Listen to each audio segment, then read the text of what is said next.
L'artère brachiale fait suite à l'artère axillaire au niveau de la limite inférieure du muscle grand pectoral. Cette artère va se situer dans la loge antérieure du bras, descendre vers le bas et en partie recouverte par le muscle biceps brachial, émerge au niveau de la portion inférieure et se divise dans la partie inférieure du pli du coude en artère radiale et artère ulnaire. Cette artère possède plusieurs rapports. En premier lieu, on peut noter les rapports du muscle de l'artère avec le plexus brachial.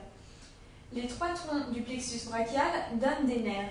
Il s'agit du nerf médian qui va se placer en avant de l'artère brachiale, du nerf radial qui va se placer en arrière de l'artère et enfin du nerf ulnaire au niveau de sa portion médiale. Enfin, on peut noter la présence du nerf musculo-cutané ainsi que du nerf axillaire. La veine axillaire vient se placer un peu en dedans de l'artère axillaire, descend et donne la veine brachiale qui se place un peu en dedans et en arrière.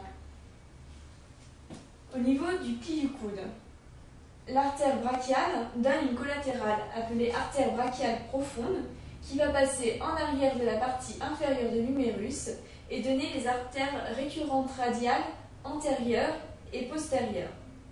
Ces artères récurrentes radiales antérieures et postérieures vont se greffer sur l'artère radiale située plus bas.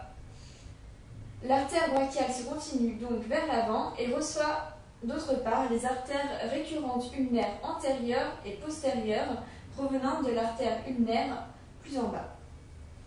On peut sentir le pouls de l'artère humérale au niveau du pli du coude.